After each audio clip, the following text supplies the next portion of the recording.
ചേരും ഞാനോടുമേലെ പ്രിയനാരിയും അരുമയോടവനെന്നെ മാറോടണയ്ക്കും. ചേരും ഞാനോടുമേലെ പ്രിയനാരിയും അരുമയോടവനെന്നെ മാറോടണയ്ക്കും. കുരിശെടുത്ത് യേശുവിനെ അനുഗമിക്കും ഞാനന്ത്യം വരെ. കുരിശെടുത്ത് യേശുവിനെ അനുഗമിക്കും ഞാനന്ത്യം വരെ. ദൈവത്തിന്റെ പരിശുദ്ധ നാമം വാഴ്ത്തപ്പെടുമാറാകട്ടെ. 2025 വലിയ നോമ്പിന്റെ ആദ്യത്തെ വെള്ളിയാഴ്ച അതുപോലെ നമുക്ക് എല്ലാവർക്കും ഒന്നിച്ച് നേരായുടെ ചാപ്പലിൽ കൂടി വരുവാൻ, കുമ്പിടുവാനും പ്രാർത്ഥിക്കുവാനും ദൈവസന്നിധിയെ സമർപ്പിപ്പാനും നിരപ്പിന്റെ യാഥാർത്ഥ്യം കുരിശിലൂടെ എന്നുള്ളതായ വലിയ ധ്യാന ചിന്തയിലൂടെ ഈ ദിവസങ്ങളിൽ ധ്യാനിക്കുവാനും ചിന്തിപ്പാനും ഒക്കെ ദൈവം തമ്പുരാൻ നമുക്ക് എല്ലാവർക്കും അവസരവും ഭാഗ്യവും തരുന്നതോർത്ത് നന്ദിയോട് സ്തോത്രം. ദൈവത്തിന്റെ വലിയ കരുണയും കൃപയും കഴിഞ്ഞൊരു വർഷക്കാലം നമ്മുടെ കൂടെ ഉണ്ടായി. ദുഃഖവും സങ്കടവും വേദനയും രോഗവും പ്രയാസവും അങ്ങനെ സമ്മിശ്രമായ ഒരു ജീവിത അനുഭവങ്ങളിലൂടെയൊക്കെ നമ്മൾ കടന്നുപോയി. എന്നിട്ട് ദൈവം തമ്പുരാൻ നമ്മെ ആരെയും കൈവിടാതെ ഇതുവരെയും എത്ര ക്ഷേമത്തോടെ ദൈവം വഴി നടത്തി. ദൈവം ഭാഗ്യ അടുത്ത് വന്ന് നന്ദി അല്ലാതെ എന്ത് നമുക്ക് ദൈവത്തോട് പറയാനായിട്ട്. അതുകൊണ്ട് എല്ലായ്പ്പോഴും ദൈവസന്നിധിയും സ്തോത്രത്തോടും ആ കുരിശിലൂടെ നമ്മുടെ ജീവിതത്തിൽ ലഭ്യമായ ആ ദൈവിക കൃപയും ദൈവിക രക്ഷയും എപ്പോഴും ഓർത്ത് ദൈവസന്നിധിയെ സമർപ്പിച്ച് നമ്മുടെ വിശ്വാസ ജീവിതയാത്ര ദൈവത്തോട് ചേർന്ന് ആ കുരിശിന്റെ വഴിയിലൂടെ നമുക്ക് നയിക്കാനായിട്ട് ഇടയായിട്ട് തീരാം. ഈ ഒരു 50 ദിവസക്കാലം നമ്മുടെ ധ്യാനവും ചിന്തയും ഒക്കെ നമ്മുടെ ക്രൂശിനെ കുറിച്ചാണല്ലോ. നമ്മുടെ വാഴ്ത്തപ്പെട്ടത് എന്താ? നമുക്ക് വേണ്ടി യാഗമായി ക്രൂശിന്റെ മഹത്വം ഉയർത്തി അതിലൂടെ നമ്മുടെ ജീവിതത്തിൽ രക്ഷയും അനുഗ്രഹവും ഒക്കെ സ്വയത്തമാക്കുവാൻ തക്കവണ്ണം തമ്പുരാൻ നമ്മെ അവിടുന്ന് യോഗ്യരാക്കിയതോർത്ത് നന്ദിയോട് സ്തോത്രം. നേരായി വെച്ചുള്ള ആ വലിയ നോമ്പിന്റെ ധ്യാന ശുശ്രൂഷയുടെ പ്രാരംഭ ദിവസമാണ് ഇന്ന്. നിങ്ങളെല്ലാവരും ഒന്നിച്ചു വന്നല്ലോ, നന്ദിയോട് സ്തോത്രം. ഇന്ന് നമുക്ക് നേതൃത്വം തരുന്ന നമ്മുടെ ശ്രേഷ്ഠ വൈദികർ, ദൈവത്തിന് നന്ദിയോട് സ്തോത്രം. അവരെല്ലാവരെയും വളരെ സന്തോഷത്തോടെ സ്വാഗതം ചെയ്യുന്നു. പ്രത്യേകിച്ച് നമ്മുടെ ഈ നേരായുടെ ആചാര്യ ശ്രേഷ്ഠനായി കഴിഞ്ഞ കുറേ നാളുകൾ നമ്മോടൊപ്പം ഉണ്ടായിരുന്ന ബഹുമാനപ്പെട്ട ഡോക്ടർ അലക്സാണ്ടർ എബ്രഹാം അച്ഛനാണ് ഇന്ന് നമ്മുടെ അതിഥിയായി ഇന്ന് നമ്മുടെ മധ്യത്തിലേക്ക് വന്നത്. അച്ഛനെ പരിചയപ്പെടുത്തേണ്ട കാര്യമില്ല. നമ്മുടെ എല്ലാവരോടും എല്ലാവരിലും ഒരാളായി ദീർഘവർഷങ്ങൾ നമ്മോട് ഒന്നിച്ച് ഈ നേരായിക്ക് ആചാര്യ ശ്രേഷ്ഠത നിർവഹിച്ചുകൊണ്ട് നമ്മുടെ ചുറ്റുപാടുള്ള ഇടവകൾക്കൊക്കെയും പിതാവായും ആധ്യാത്മിക പിതാവായും വികാരിയായും ഒക്കെ സുസ്ഥിരമായ ശുശ്രൂഷ ചെയ്ത ബഹുമാനപ്പെട്ട അച്ഛനെ ഇവിടുന്ന് പിന്നെ അങ്കോല ആശ്രമത്തിന്റെ ശ്രേഷ്ഠാചാര്യായിട്ട് അവിടെ പോയി. അതിനുശേഷം തിരിച്ച് നാട്ടിലേക്ക് വന്നു. കഴിഞ്ഞ ദിവസം നമ്മുടെ ഈ നേരായുടെ ഈ വലിയ നോമ്പിനെ കുറിച്ചൊക്കെ ആലോചിച്ചപ്പോൾ ബഹുമാനപ്പെട്ട അച്ഛൻ്റെ പേരാണ് ആദ്യം വന്നത്. അപ്പോൾ അച്ഛനോട് ആ കാര്യം പറഞ്ഞപ്പോൾ അച്ഛൻ വളരെ സന്തോഷത്തോടെ അത് സ്വീകരിക്കുകയും ഇന്ന് നമ്മുടെ കൂടെ വരികയും ഈ വലിയ ശുശ്രൂഷയും നമുക്ക് നേതൃത്വം നൽകുകയും ചെയ്യുന്നു. ബഹുമാനപ്പെട്ട ആചാര്യ ശ്രേഷ്ഠനെ വളരെ സന്തോഷത്തോടെ ഈ ധ്യാനയോഗത്തിലേക്ക് സ്വാഗതം ചെയ്യുന്നു. നിങ്ങളുടെ എല്ലാവരുടെയും പേര്, നേരായുടെ പേര്, ബോംസോന്റെ പേര് സ്വാഗതം ചെയ്യുന്നു. ദൈവം തമ്പുരാൻ അച്ഛനെ അവിടെ ശക്തീകരിക്കുകയും അനുഗ്രഹിക്കുകയും ചെയ്യട്ടെ. നേരായുടെ ആചാര്യായിരിക്കുന്ന ബഹുമാനപ്പെട്ട പി ഫിലിപ്പച്ചൻ, ബഹുമാനപ്പെട്ട ഡോക്ടർ സനിൽ മാത്യു അലക്സാണ്ടർ അച്ഛൻ, നമ്മുടെ ഈ സെന്ററിൽ വിവിധ ഇടവകളിൽ നിന്ന് വന്ന ദൈവജനം, നമ്മുടെ പുതുക്കാട് ബഥേല്, കലയനാട് ശാലയും, നെല്ലിപ്പള്ളി സെന്റ് പോൾസ്, അതുപോലെ തന്നെ നമ്മുടെ കൈതോട് ബഥേല്, നമ്മുടെ ഇളമ്പൽ സിഹിയോൻ, പിന്നെ ഈ ഇടവകളിൽ നിന്നൊക്കെ ഇന്നത്തെ ഈ ധ്യാന ശുശ്രൂഷയ്ക്ക് ഒരുക്കത്തോടെ വന്നല്ലോ. നിങ്ങൾ എല്ലാവരെയും ദൈവം തമ്പുരാൻ അനുഗ്രഹിക്കട്ടെ. ദേവാലയത്തിനകത്തിരിക്കാൻ സ്ഥലമില്ലാത്തതുകൊണ്ട് പുറത്തും നമ്മുടെ പ്രിയപ്പെട്ടവരെ വളരെ ശ്രദ്ധാപൂർവം അവിടെയും ആയിരിക്കുന്നുണ്ടല്ലോ. ദേവാലയത്തിനുള്ളിലും ദേവാലയത്തിന് പുറത്തും ഇരിക്കുന്ന എല്ലാ പ്രിയപ്പെട്ട ദൈവജനത്തെയും വളരെ സന്തോഷത്തോടെ ഈ സന്ധ്യ ധ്യാന ശുശ്രൂഷയിലേക്ക് സ്വാഗതം ചെയ്യുന്നു. ദൈവം തമ്പുരാൻ നമ്മെ എല്ലാവരെയും അനുഗ്രഹിക്കട്ടെ. ഇനി വരുന്ന എല്ലാ വെള്ളിയാഴ്ചകളിലും 6 മണിക്ക് തന്നെ നമ്മുടെ ധ്യാന ശുശ്രൂഷ ആരംഭിക്കും. അതുകൊണ്ട് ഈ ദിവസങ്ങളിൽ വരുന്ന എല്ലാ വെള്ളിയാഴ്ചകളിലും എല്ലാ തിരക്കുകളും മാറ്റിവെച്ച് ഈ 2 മണിക്കൂർ ദൈവസന്നിധിയിൽ ഒന്ന് അടുത്തു വരുവാൻ, ഒന്നിച്ച് പ്രാർത്ഥിപ്പാൻ, കൂട്ടായ്മ ആചരിപ്പാൻ, ഈ ക്രൂസിന്റെ വഴിയിലൂടെ എങ്ങനെ യാത്ര ചെയ്യാനായിട്ട് പറ്റുമെന്ന് വിവിധ ധ്യാന ഗുരുക്കന്മാരിലൂടെ കേൾക്കുവാനും മനസ്സിലാക്കുവാനും ദൈവകരങ്ങളിലേക്ക് നമ്മെ സമർപ്പിക്കാം. ദൈവം തമ്പുരാൻ നമ്മെ എല്ലാവരെയും അനുഗ്രഹിക്കട്ടെ. ധ്യാനത്തിനായിട്ട് നമുക്കൊരുങ്ങാം. ഏറ്റവും ബഹുമാനപ്പെട്ട ഡോക്ടർ അലക്സാണ്ടർ ബ്രഹാച്ചനെ സന്തോഷത്തോടെ വചന ധ്യാനത്തിനായി ക്ഷണിക്കും.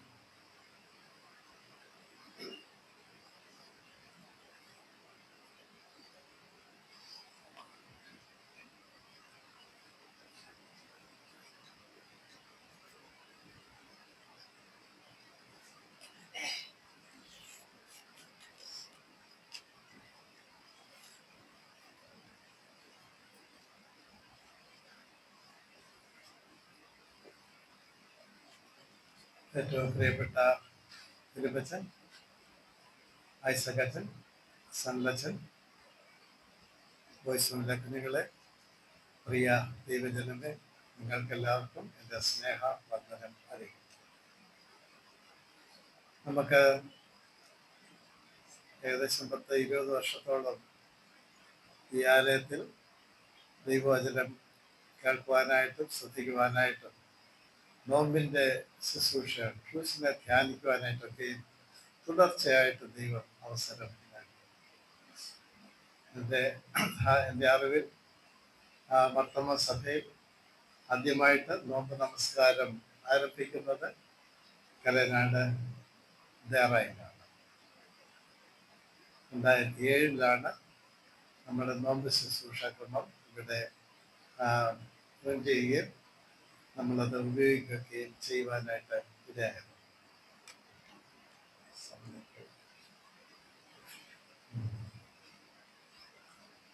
സൗണ്ടിന് വേണ്ടിയാണ് നിൽക്കുന്നത്.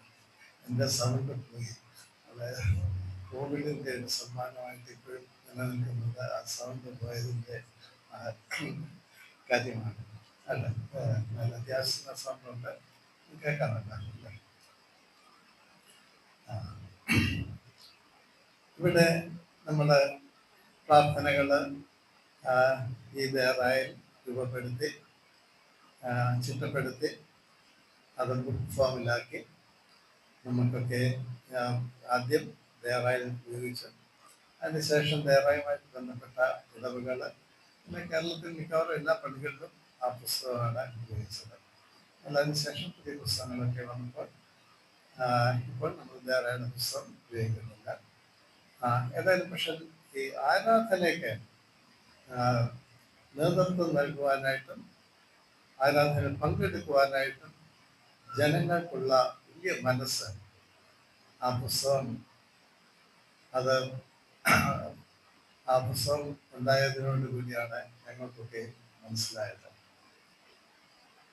ദേവാലയത്തിൽ ഒന്നിച്ചു കൂടുവാനായിട്ട്, അല്ലെങ്കിൽ ഭവനങ്ങളിൽ ഒന്നിച്ചു കൂടുവാനായിട്ട്, നോമ്പിൻ്റെ ശുശ്രൂഷ നടത്തുവാനായിട്ട്, അതിൽ പങ്കെടുക്കുവാനായിട്ട്, ക്രൂസിനെ ധ്യാനിക്കുവാനായിട്ടൊക്കെ സിസ്റ്റമാറ്റിക്കായിട്ട് നമുക്ക് ലഭിച്ച ആ നല്ല സമയം.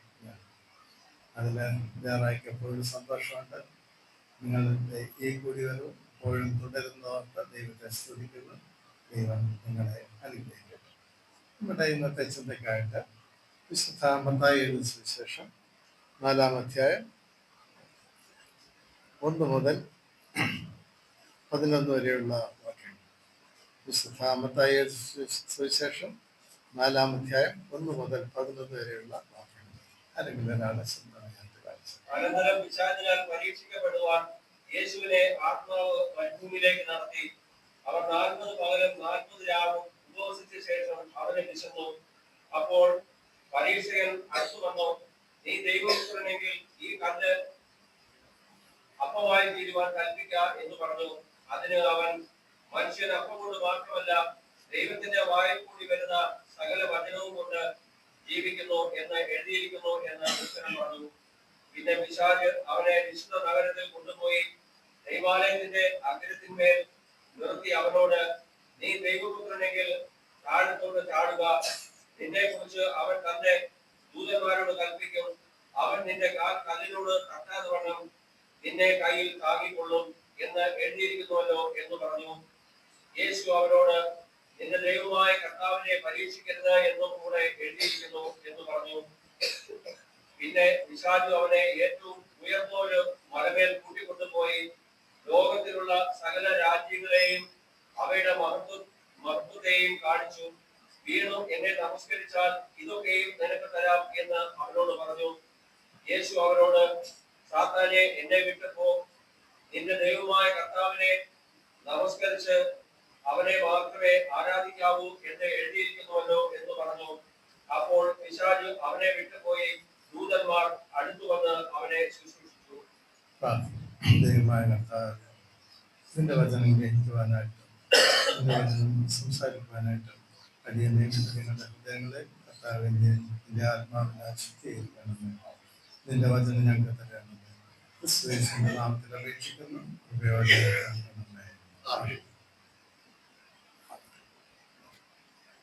നിങ്ങള് ഫാസ്റ്റിംഗ് അല്ലെങ്കിൽ ഉപവാസം നടത്തിയിട്ടുണ്ട്? എല്ലാവരും നടത്തിയിട്ടുണ്ട്.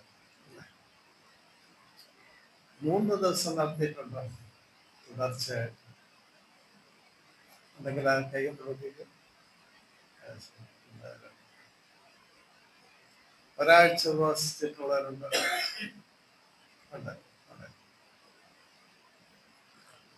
എനിക്ക് 3 ദിവസം മാത്രമേ എനിക്ക് ഉപവസിക്കാനായിട്ട് സാധിച്ചിട്ടുള്ളൂ. നമുക്ക് ഉപവസിക്കണമെന്നുണ്ടെങ്കിൽ അതിനുള്ള സാഹചര്യങ്ങൾ വേണം. നമ്മുടെ വീട്ടിലിരുന്നുകൊണ്ട് 3 ദിവസമൊക്കെ ഉപവസിക്കുക എന്ന് പറഞ്ഞാൽ വലിയ പ്രയാസമാണ്. നമ്മളെ സ്നേഹിക്കുന്ന മാതാപിതാക്കളോ അല്ലെങ്കിൽ സഹോദരങ്ങളോ മക്കളോ അവർ നമ്മളെ നിർബന്ധിക്കും എന്തെങ്കിലും കഴിക്കണം.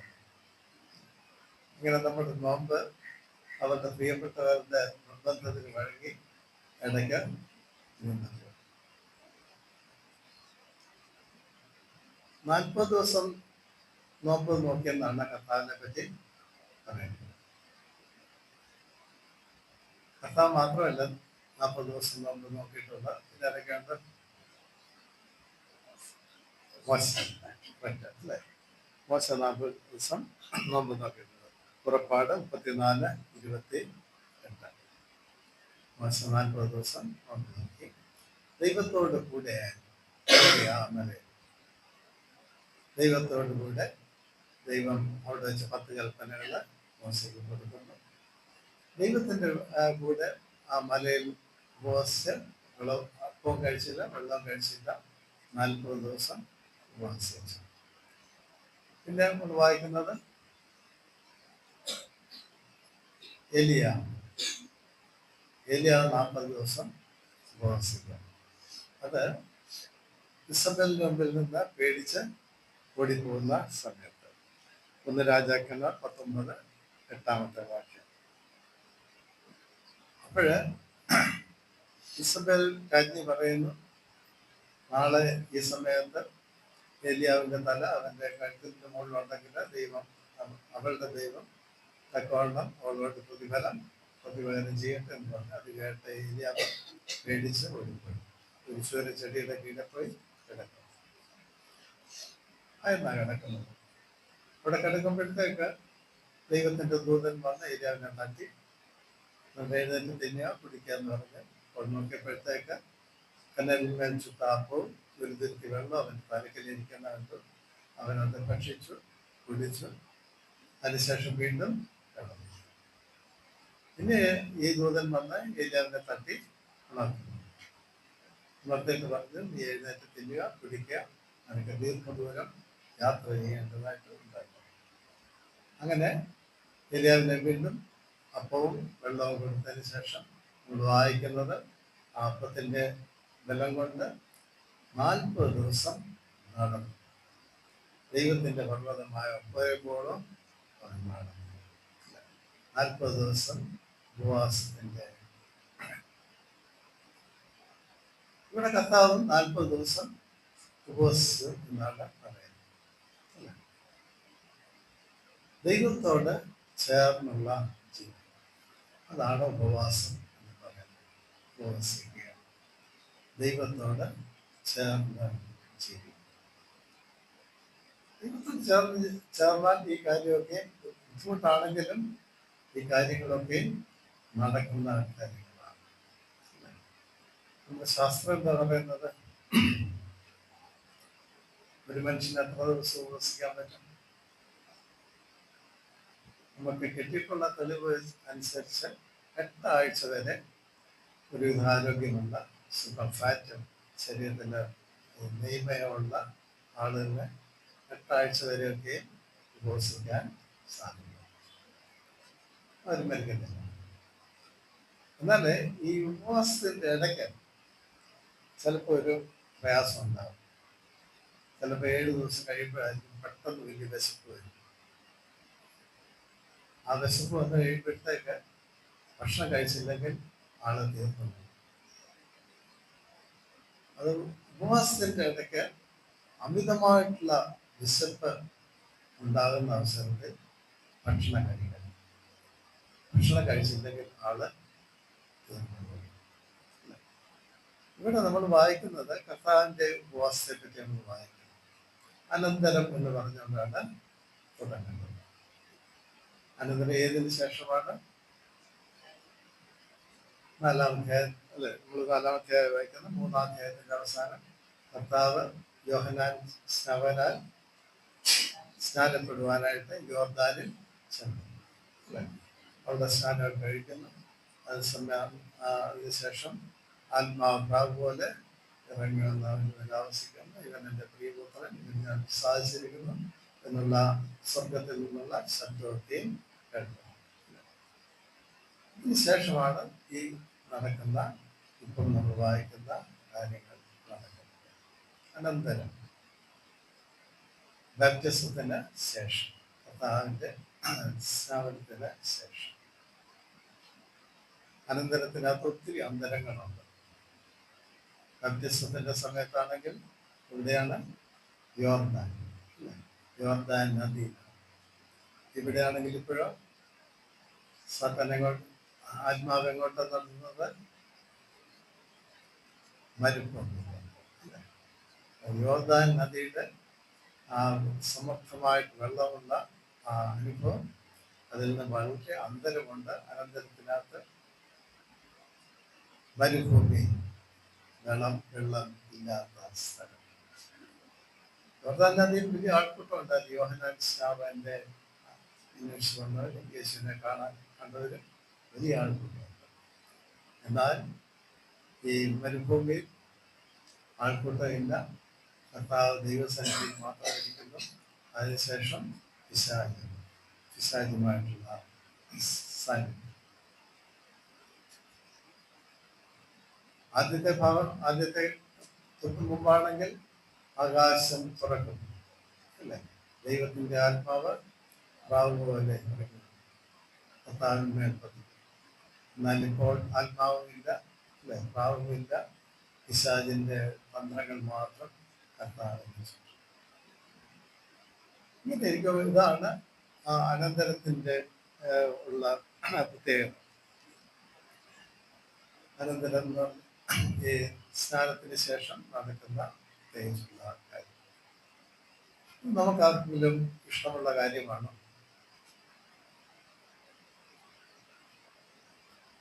നാൽപ്പത് ദിവസം ഉപവസിച്ചപ്പോൾ പിശാച് കർത്താവിനെ ആ സമയത്ത് കർത്താവിനെ പരീക്ഷിക്കുവാനൊന്നും സാത്താൻ ഒരുങ്ങുന്നില്ല. ആ 40 ദിവസം. എന്നാൽ 40 ദിവസം കഴിയുമ്പോൾ പിശാച് കർത്താവിൻ്റെ അടുക്കൽ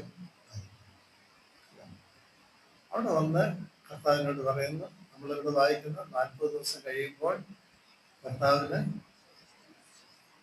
എന്തുപറ്റി? വിശപ്പ്, അല്ലേ? ഈ ഉപവാസത്തിന് ശേഷമുള്ള വിശപ്പ് വളരെ അപകടമാണ്. ഉടനെ ഭക്ഷണം കിട്ടിയില്ലെങ്കിൽ ആള് മരിച്ചു. കർത്താവിന് ഈ 40 ദിവസം ഉപവസിച്ചപ്പോഴത്തേക്ക് പ്രശ്നമൊന്നുമില്ലായിരുന്നു. ദൈവത്തിന്റെ സാന്നിധ്യം എന്നാൽ ഉപവാസം നിർത്തിയപ്പോൾ പെട്ടെന്ന് അവന് വിശന്നപ്പോൾ അവന് ഭക്ഷണം വേണം. ഭക്ഷണമില്ലെങ്കിൽ കർത്താവിന്റെ ജീവൻ അപകടത്തിലാണ്. അപ്പോഴാണ് പിശാച് കർത്താവിന്റെ അടുക്കൽ വന്ന് കർത്താവിനെ പരീക്ഷിക്കാൻ പോകുന്നത്. ഏകദേശം 40 ദിവസം മുമ്പ് സ്വർഗം തുറന്ന് ഇവൻ എന്റെ പ്രിയപുത്രൻ എന്ന ശബ്ദമുണ്ടായി അല്ലേ? ഇപ്പോൾ പിശാച് പറയുന്നു, നീ ദൈവത്തിന്റെ പുത്രനെങ്കിൽ ഈ കല്ല് അപ്പമായി തീരാൻ പഠിപ്പിക്കാം. നിന്റെ ജീവൻ നിലനിർത്തണമെന്നുണ്ടെങ്കിൽ ഈ മരുഭൂമി വേറെ ഒന്നുമില്ല, മരുഭൂമിയിലൊന്നുമില്ല. അവിടെ ജീവൻ നിലനിർത്തണമെന്നുണ്ടെങ്കിൽ അപ്പമുണ്ടായേ സാധിക്കുകയുള്ളൂ. ദൈവം നിന്നോട് കൽപ്പിച്ചിട്ടുണ്ട്, ദൈവത്തിന്റെ പുത്രൻ ആണ്. ദൈവത്തിന്റെ പുത്രൻ ജീവിക്കണമെന്നുണ്ടെങ്കിൽ ഈ കല്ല് അപ്പമായി തീരണം. ദൈവത്തിന്റെ പുത്രൻ ജീവിക്കാനായിട്ട് പിശാചിന്റെ ഉപദേശമാണ് കല്ല് അപ്പമായി തീരാനായിട്ടുള്ള അവന്റെ നിർദ്ദേശം. വിശപ്പ് ജീവൻ എടുക്കാനായിട്ടുള്ള ആ വലിയ അത്രയും കാഠിന്യമായിട്ട് നേരിടുന്ന സമയത്ത് കർത്താവിന്റെ അടുക്കൽ പിശാച് എന്ന് പറയുന്നു, ഈ കല്ല് അപ്പമാക്കുക. ഇന്നത്തെ എന്തെങ്കിലും തെറ്റുണ്ടോ? കല്ലപ്പമായി തീരാനായിട്ട് കൽപ്പിക്കുന്നതിൽ എന്തെങ്കിലും തെറ്റുണ്ടോ?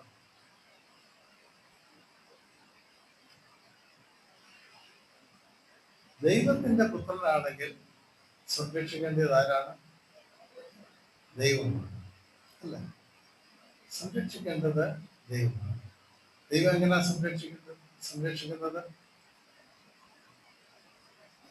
നമുക്കറിയത്തില്ല, കർത്താവിനും അറിയത്തില്ല. ഏലിയാവിന്റെ അടുക്കലാണെങ്കിൽ ദൈവത്തിന്റെ ദൂതനെ അപ്പവും വെള്ളവുമായിട്ട് അയച്ചു. മോശ ഒന്നും കഴിച്ചില്ല, ഒന്നും കുടിച്ചുമില്ല. 40 ദിവസം ദൈവത്തിന്റെ സന്നിധിയിലുണ്ടായിരുന്നു. ആ കൽപ്പനകൾ എഴുതിയ പലക ദൈവം അവനെ കൊടുത്തു. ഇവിടെ കർത്താവിനോട് ദൈവം എന്തെങ്കിലും പറയുന്നുണ്ടോ? ഒന്നും പറയുന്നില്ല. എന്നാൽ കർത്താവ് ദൈവത്തിൽ വിശ്വസിക്കുന്നു. പിശാച് ഓരോ സാഹചര്യങ്ങളെ നേരിടാനായിട്ട് പിശാച് അവന്റെ തന്ത്രങ്ങൾ ഉപയോഗിക്കുന്നു. നീ കല്ലിനോട് അപ്പമായി തീരാൻ കൽപ്പിക്കുക.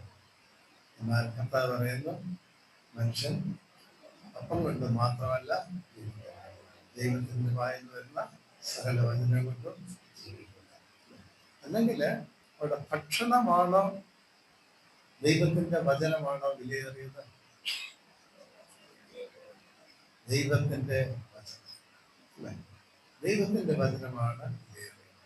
ഭക്ഷണത്തെക്കാളും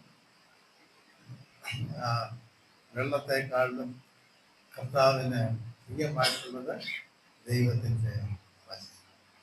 ഈ വചനമാണ് കർത്താവ്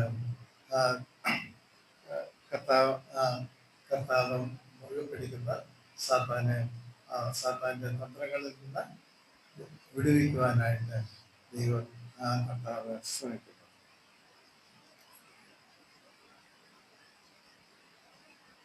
രണ്ടാമത് കർത്താവിന്റെ അടുക്കലുള്ള പരീക്ഷ എന്താണ്?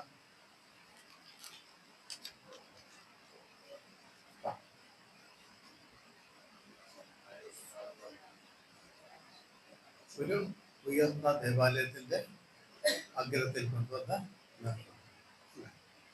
ഈ ദൈവത്തിലേക്ക് താഴേക്ക് ചാടുക. എന്നിട്ട് എന്താ പറയുന്നത്?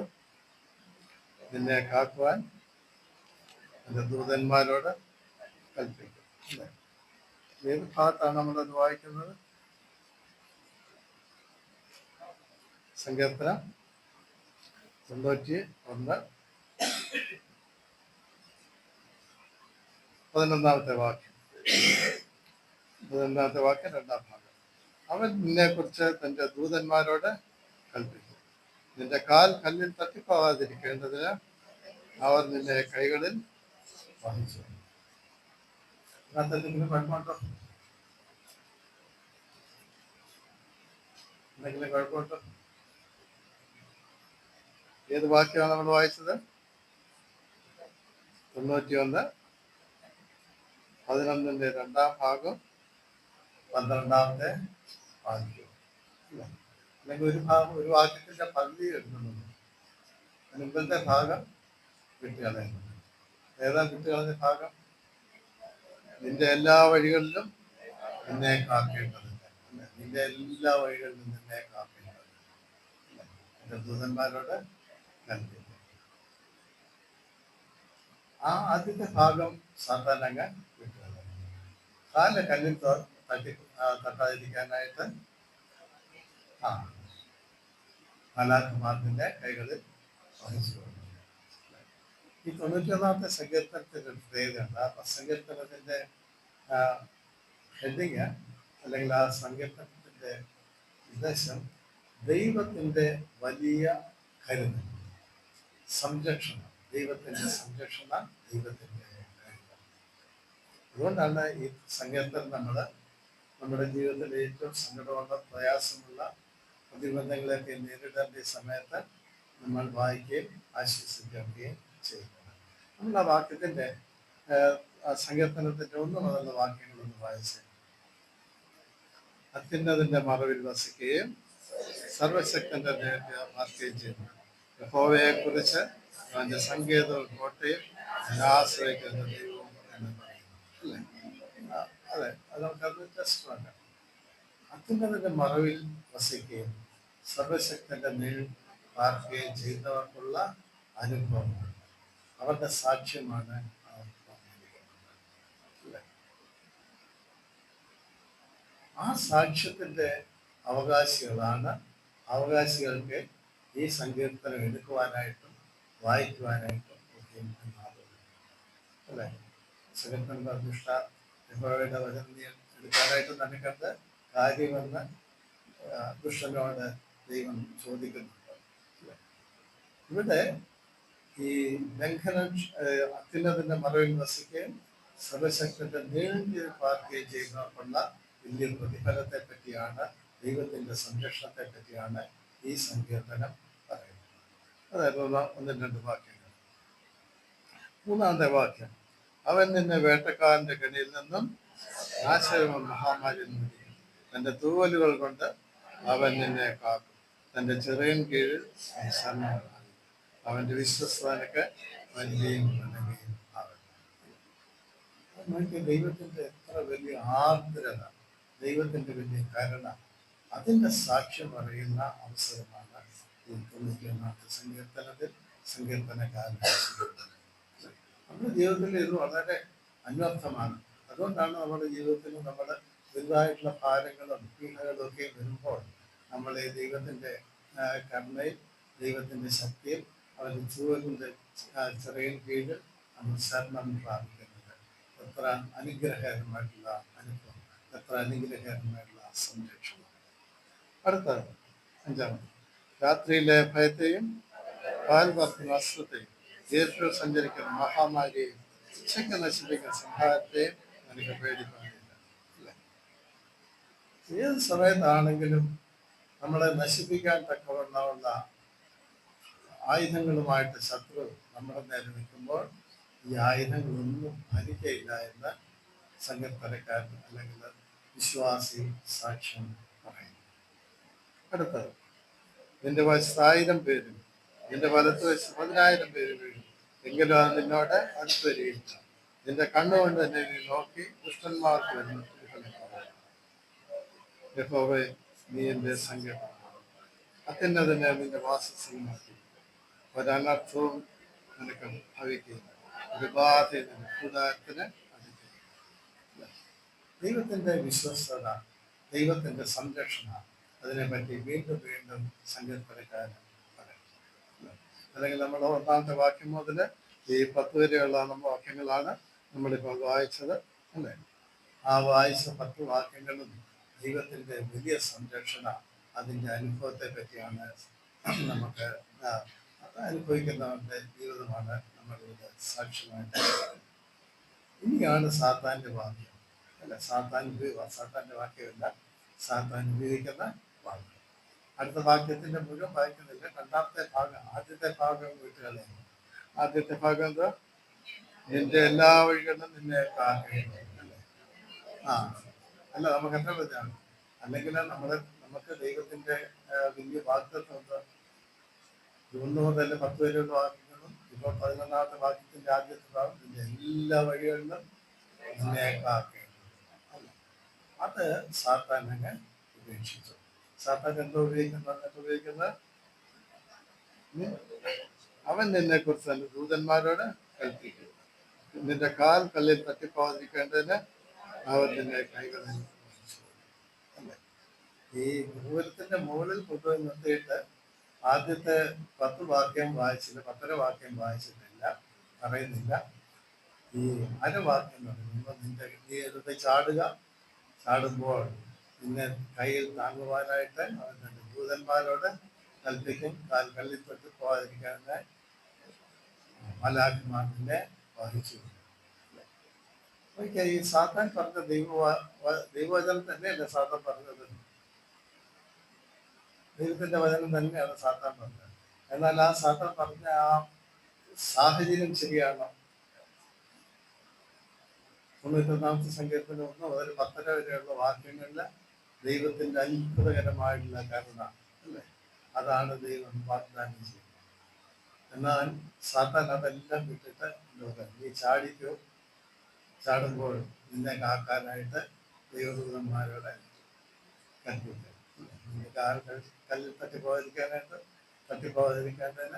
അവന്റെ ചെറികളിൽ വസിക്കും.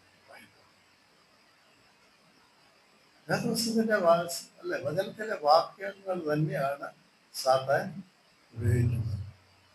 വചനത്തിലെ ഭാഗം ഉപയോഗിക്കാം, എന്നാൽ അത് തെറ്റായിട്ടുള്ള ഭാഗം, തെറ്റായിട്ടുള്ള അർത്ഥം കിട്ടത്തക്കവണ്ണമുള്ള ഭാഗം ഇന്നത്തെ ഉപയോഗിക്കുന്നു. സങ്കടത്തിലും നിരാശയിലും അല്ലെ, ശത്രുഭയത്തിലും ഭീതിയിലും എല്ലാം കഴിയുന്ന ദൈവത്തിന്റെ മക്കൾക്ക് ദൈവം കൊടുക്കുന്ന സംരക്ഷണയെ മുകളിൽ നിന്ന് താഴോട്ട് ചാടി പബ്ലിസിറ്റി സ്റ്റണ്ടാക്കി മാറ്റി അതിനെ വേദപുസ്തകത്തിന്റെ വാക്യവും കോട്ട് ചെയ്ത് ദൈവത്തിന്റെ കൽപ്പനയാണെന്ന് പറഞ്ഞാൽ സാത്താന്റെ തന്ത്രം. ഇത് നമ്മുടെ ഇടയിലൊക്കെ ഒത്തിരി ഉപയോഗിക്കുന്നുണ്ട്. അവരൊക്കെ എൻ്റെ ഒരു സ്നേഹിതൻ നമ്മുടെ സഭയിലായിരുന്നു, പിന്നെ ഒരു പുതിയ സഭയിലേക്ക് പോയി. പോയപ്പോഴത്തേക്ക് ദൈവത്തിന്റെ വചനം പൂർണ്ണമായിട്ട് അനുസരിക്കണം. അതെങ്ങനെ? വിശ്വസിച്ച സ്നാനം കണ്ടു. ഞാൻ ചോദിച്ചത് എവിടെയാണ് എഴുതിയിരിക്കുന്നത്? മർക്കോസിന്റെ സുവിശേഷം 16-ാം അധ്യായം 16-ാമത്തെ വാക്യം.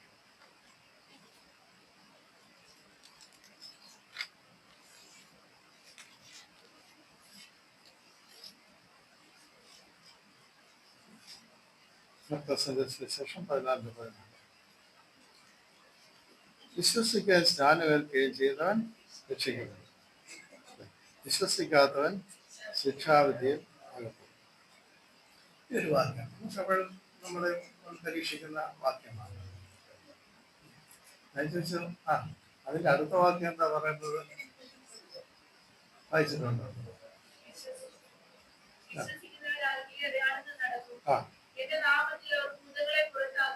ഭൂതങ്ങളെ പുറത്താക്കും അല്ലേ? അത് നടക്കുന്നുണ്ടല്ലേ? ഭൂതങ്ങളെ പുറത്താക്കുന്നുണ്ട്, പുതിയ ഭാഷകളിൽ സംസാരിക്കുന്നുണ്ട്. നമുക്ക് മനസ്സിലാകത്തില്ലെങ്കിലും അത് പുതിയ ഭാഷകളാണെന്ന് പറയാം അല്ലേ? അതിനുശേഷം സർപ്പങ്ങളെ പിടിച്ചെടുക്കും. ഇതാരാ ചെയ്യുന്നത്? വിശ്വസിക്കുന്നതിനാൽ ഈയിടെ സർപ്പങ്ങളെ പിടിക്കാൻ നമ്മുടെ ബാബ സുരേഷ് അല്ലേ? സുരേഷിന്റെ പണി പോകും. വിശ്വസിക്കുന്നവരുടെ എണ്ണം കൂടുതലാണെങ്കിൽ അതിന്റെ സർപ്പങ്ങളെയൊക്കെ പിടിച്ചെടുക്കും അല്ലേ? അടുത്തത് മരണകരമായി യാതൊന്ന് കഴിച്ചാലും ഹാനി. ഞാൻ സ്നേഹിതരോട് വളരെ അർത്ഥസുഹൃത്ത് ഒരു ഗ്ലാസ് മണ്ണെണ്ണ കുടിക്കാമെന്ന് ചോദിച്ചു. അതെ, വിശ്വസിച്ചാൽ ഇതൊന്നും പ്രശ്നമൊന്നും ഉണ്ടാകും. എന്നാലും ഞങ്ങളന്ന് വർത്താനൊക്കെ പറഞ്ഞ് തിരിഞ്ഞ് രാത്രിയായപ്പോൾ എനിക്ക് ഉറക്കം വരുന്നില്ല. അത് എൻ്റെ ഈ കൂട്ടുകാരൻ വളരെ നല്ല മനുഷ്യനാണ്. അവനെങ്ങാനും ഞാൻ പറഞ്ഞതനുസരിച്ച് അവന്റെ വിശ്വാസം തെളിയിക്കാൻ വേണ്ടി മണ്ണ ഈ മണ്ണെണ്ണ വല്ല നമ്മൾ വിഷമൊന്നും കഴിക്കണം, മണ്ണെണ്ണ കുടിച്ചാൽ അവനിതെങ്ങാനും ചെയ്ത് കഴിഞ്ഞാൽ ഏതായാലും പിന്നെ രാത്രി ഒരു 11 മണിയായപ്പോൾ ഞാൻ എന്നെ ഫോൺ ചെയ്തു. ചുമ്മാ വർത്താനൊക്കെ എന്നിട്ട് പറഞ്ഞ് ഞാനന്ന് ഉച്ചയ്ക്ക് പറഞ്ഞില്ലേ ഒരു ഗ്ലാസ് മണ്ണെണ്ണ കുടിച്ച് കാണിക്കാമെന്നൊക്കെ, ഞാനതെങ്കിൽ പിൻവലിച്ചിരിക്കുന്നു, നീ ഒന്നും ചെയ്യരുത്, തെറ്റിദ്ധരിക്കാതെ എന്നൊക്കെ പറഞ്ഞ ഏതായാലും ഇതിന്റെ പ്രശ്നമൊന്നുമില്ലാതെ ഞാൻ പറയാനായിട്ട് ഉദ്ദേശിച്ചത്, ഈ വാക്യത്തിന്റെ ഈ ഒരു ഭാഗം മാത്രം നടത്തിക്കൊണ്ട് ദൈവത്തെ അല്ലെങ്കിൽ അല്ലാത്തവർക്കെല്ലാം ശിക്ഷാവിധി ഉണ്ടാവുമെന്നൊക്കെ പറയുന്നത് അത് ശരിയല്ല. ഇതിന്റെ ഈ 91 സങ്കീർത്തനം നമ്മൾ വായിച്ചു കേട്ടതുപോലെ ദൈവത്തിന്റെ വലിയ സംരക്ഷണയുടെ കാര്യമാണ്. അതിനകത്ത് ദൈവത്തെ പരീക്ഷിക്കാൻ വേണ്ടി മുകളിൽ നിന്ന് താഴേക്ക് ചാടുക, സ്റ്റണ്ടൊക്കെ ഇപ്പൊ കണ്ടമാനം നടക്കുന്ന കാലമാണ്. ഒരു പബ്ലിസിറ്റിയാണ്, അത് ശരിയായിട്ടുള്ള കാര്യങ്ങളല്ല, പബ്ലിസിറ്റിയാണ്. അവിടെ കർത്താവിനോട് പറയുന്നു, അതിനോട് പറയുന്നു, ദൈവം വേറെ കാര്യം പറഞ്ഞിട്ടുണ്ട്, അല്ല ദൈവത്തെ നീ പരീക്ഷിക്കുന്നതെന്ന് പറഞ്ഞിട്ടുണ്ട്. സാത്താൻ കർത്താവിൻ്റെ സാത്താനോട് കർത്താവ് ഇപ്രകാരം പറയും, അല്ലേ? അതിനുശേഷം നമ്മൾ വായിക്കുന്നത് കർത്താവിനെ ഒരു മലയുടെ മുകളിൽ കൊണ്ടുവരും. ലോകത്തിലെ സകല രാജ്യങ്ങളും മഹത്വങ്ങളും അവനെ കാണിച്ചു. ഇപ്പൊ എന്താ പറയുന്നത്? ഇവിടെ വേദോസത്തിലെ വാക്യങ്ങളൊന്നും കോട്ട് ചെയ്യുന്നില്ല, അല്ലേ?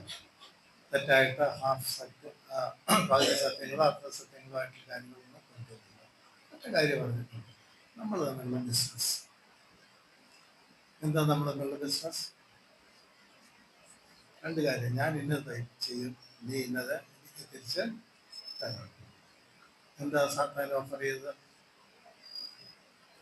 ലോകത്തുള്ള സകല രാജ്യങ്ങളും അതിൻ്റെ ഉദാഹരണം, അല്ലേ? തിരിച്ചെന്താ സാത്താൻ ആവശ്യപ്പെടുന്നത്? നിന്റെ ആരാധന, എന്നെ നമസ്കരിക്കണം, അല്ലേ? ഇത് നമ്മൾ തമ്മിലുള്ള ഒരു എഗ്രിമെന്റ്. എന്നെ വീണ് നമസ്കരിക്കണം, അല്ലേ? പകരമായിട്ട് ഈ സകല രാജ്യങ്ങളെയും അതിൻ്റെ മഹിമകളെയും ഞാൻ നിനക്ക് നൽകും. ഏതാ വിലയുള്ളത്? ഏതാണ് വിലയുള്ളത്? ലോകത്തിലെ സകല രാജ്യങ്ങളും അതിൻ്റെ മഹിമകളുമാണ്, അതോ ആരാധനയാണ്? ഏതാ വിലയുള്ളത്? കർത്താവിന് ആരാധനയായിരുന്നു വിലയേറിയത്. സാത്താനും ആരാധനയാണ് വിലയേറിയത്. സാത്താൻ പറഞ്ഞു, നീ എന്നെ നമസ്കരിക്കുക, എന്നെ ആരാധിക്കുക, എന്നെ ഒരു പ്രാവശ്യം നമസ്കരിക്കുക, എന്നെ ആരാധിക്കുക, ഞാൻ ഈ സകല മഹത്വങ്ങളും എനിക്ക് പകരമായിട്ട് എക്സ്ചേഞ്ച് ചെയ്യുക. സാത്താൻ കള്ളമൊന്നും അല്ല പറഞ്ഞത്, സാത്താൻ സത്യം തന്നെയാണ് പറയുന്നത്. എന്നാൽ ആ ഓഫർ വേണ്ടാന്ന് കർത്താവ്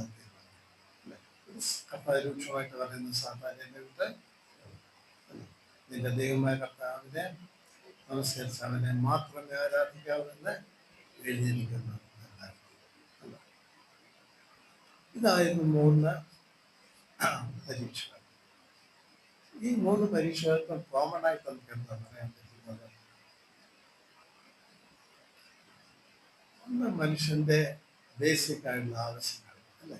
ന്യായമായിട്ടുള്ള ആവശ്യങ്ങൾ, അതിനെ നേരിടുന്ന ഡിസിപ്ലിൻ. ഡിസിപ്ലിൻ എന്ന് പറഞ്ഞാൽ സാധാരണ ഡിസിപ്ലിനല്ല, 40 ദിവസത്തെ ഉപവാസത്തിന് ശേഷം ഉള്ള ഡിസിപ്ലിൻ. അത്യന്തം അപകടകരമായിട്ടുള്ള അവസ്ഥ. അത് ചെയ്തില്ല. കർത്താവ് എന്താ ചെയ്തു? അത് വേണ്ട എന്ന് വെച്ചു. ഇതിനെയാണ് ക്രൂസിൽ കൂടിയുള്ള വിജയം എന്ന് പറയുന്നത്. മനുഷ്യന് അപ്പം അല്ല, വളരെ അത്യാവശ്യമായിരുന്നു. ഈ അപ്പം കഴിച്ചാൽ അവന് ജീവിക്കാനായിട്ട് സാധിക്കുന്നില്ല. എന്നാൽ അവിടെ കർത്താവ് ഉപയോഗിക്കുന്നത് ഈ ക്രൂശാണ് ഈ അപ്പത്തിന്മേലുള്ള മാനുഷികമായിട്ടുള്ള വൈശാചികമായിട്ടുള്ള ആ ആവശ്യങ്ങളെക്കാളും അപ്പുറമായിട്ട് കർത്താവ് വിജയം കണ്ടു. ഇത് നമ്മൾ ഈ അല്ലെങ്കിൽ നോമ്പുകാർക്കൊക്കെ നമ്മൾ അമ്പതൊന്നില്ല നമ്മൾ കർത്താവിന്റെ ക്രൂശിനെയാണ് ധ്യാനിക്കുന്നത്. കർത്താവ് എന്തിനു വേണം അഞ്ചപ്പം കൊണ്ട് ആ കല്ലിനെ അപ്പമാക്കി തീർക്കാനായിട്ട് സാധിക്കുമായിരുന്നു. എന്നാൽ അത് ചെയ്തില്ല. അത് ക്രൂശിന്റെ പാത അല്ല. ക്രൂശിന്റെ പാത എന്ന് പറഞ്ഞാൽ പിതാവിന്റെ കയ്യിൽ തന്നെ താൻ ഏൽപ്പിച്ചുകൊണ്ടിരിക്കുകയും അവന്റെ സമയത്ത് എപ്പം അപ്പം കിട്ടുമെന്നുള്ളതല്ല, അവന്റെ സമയത്ത് അവൻ ഇച്ഛിക്കുന്ന വിധത്തിൽ അപ്പം കൊടുക്കുന്നതാണോ വെള്ളമാണോ കൊടുക്കുന്ന വിധത്തില്ല, ദൈവം ഇച്ഛിക്കുന്ന വിധത്തിൽ ഇവന്റെ ആവശ്യങ്ങളെ നിറവേറ്റുവാനായിട്ട് ഉള്ള ക്രൂശിന്റെ മാർഗം. അതായിരുന്നു ഒന്നാമത്തെ പരീക്ഷ. രണ്ടാമത്തെ പരീക്ഷ അത്ഭുതങ്ങൾ കാണിക്കാനായിട്ടുള്ള, അല്ലേ? മുകളിൽ താഴോട്ട് ചാടുവാനായിട്ട് വലിയ പബ്ലിസിറ്റി, അല്ലേ? ദേവാലയത്തിന്റെ മുകളിൽ താഴോട്ട്. എന്നാൽ അവിടെ ക്രൂശുണ്ടോ? കർത്താവ് ചാടുവായിരുന്നെങ്കിൽ അവിടെ ക്രൂശുണ്ടായിരുന്നു? അവിടെ ക്രൂശില്ല. ക്രൂശിനെ ത്യജിച്ച് മാത്രമേ ഈ ദേവാലയത്തിന്റെ മുകളിൽ നിന്ന് താഴേക്ക് ചാടുകയും അതുവഴി പബ്ലിസിറ്റി ഉണ്ടാക്കുകയും ചെയ്യുവാനായിട്ട് സാധിക്കും.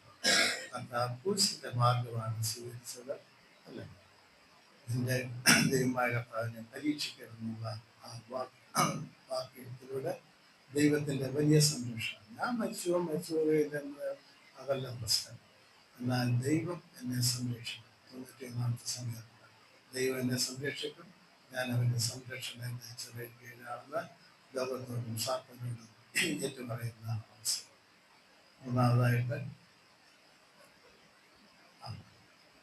സാത്താന്റെ മുമ്പിൽ ഒന്ന് നമസ്കരിച്ച, അല്ലേ, ഈ കാണുന്ന സകല സമ്പാദ്യങ്ങളും നമുക്ക് നമ്മൾ ലോകത്തിൽ നോക്കുമ്പോഴത്തേക്ക് ഏറ്റവും കൂടുതൽ പണമൊക്കെ ഉണ്ടാക്കാൻ സാധിക്കുന്ന മാർഗം ഏതാണ്?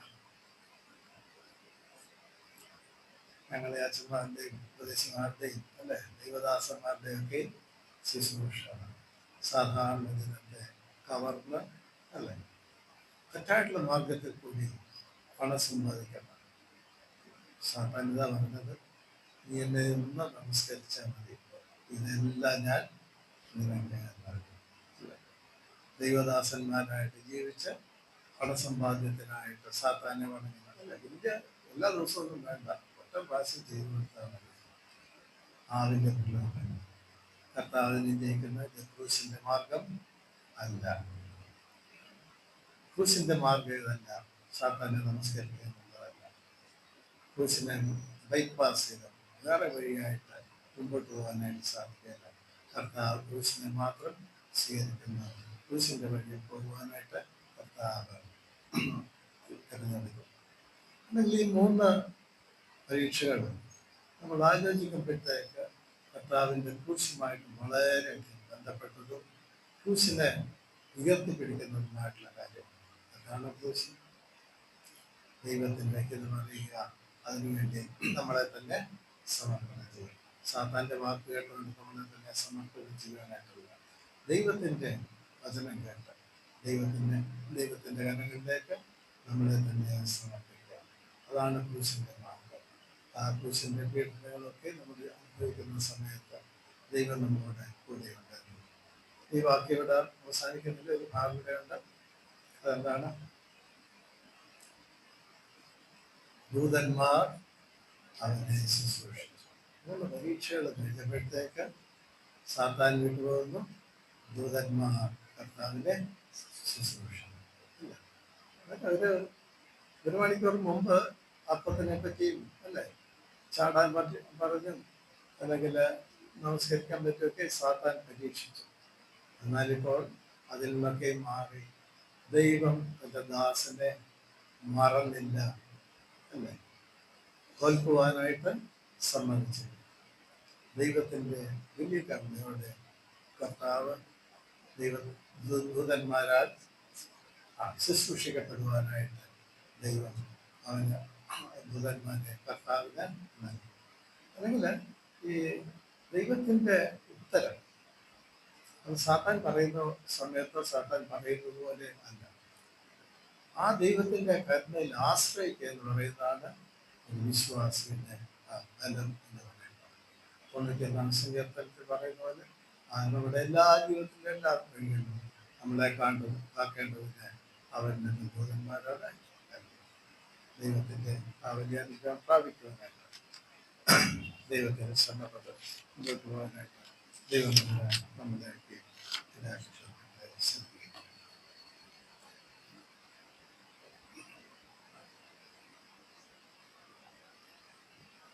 പ്രാർത്ഥനയ്ക്കായിട്ട് നമുക്കൊരു കേട്ട വചനത്തെ ദൈവസന്നിധിയിൽ നിന്നുകൊണ്ട് നമ്മുടെ ജീവിതവുമായിട്ട് ക്രൂശിന്റെ അനുഭവത്തിലൂടെ കർത്താവേ ഇന്നെന്താണ് എന്നോട് സംസാരിച്ചത്? ഇന്നത്തെ വചനം എനിക്ക് വേണ്ടിയാണ്. അപ്പത്തേക്കാൾ അപ്പത്തിൻ്റെ ഉടയവനെ അന്വേഷിച്ചു യാത്രയാകട്ടെ. കർത്താവേ ലൗകികതയേക്കാൾ ആധ്യാത്മികതയെ അന്വേഷിച്ച യാത്രയാകട്ടെ. അണിയപ്പെടുന്നതിനേക്കാൾ തകർക്കപ്പെടുവാൻ കഴിയുന്ന യാത്രയാകട്ടെ. ക്രിസ്തുവിനോട് ചേർന്ന് ക്രൂശിനെ മാറോട് ചേർത്ത് നമുക്ക് ഒന്നിച്ച് യാത്ര ചെയ്യാം. ദൈവകരങ്ങളിലേക്ക് നമ്മെ സമർപ്പിക്കാം. പ്രാർത്ഥിക്കാം. എൻജോയ് ചെയ്യാം.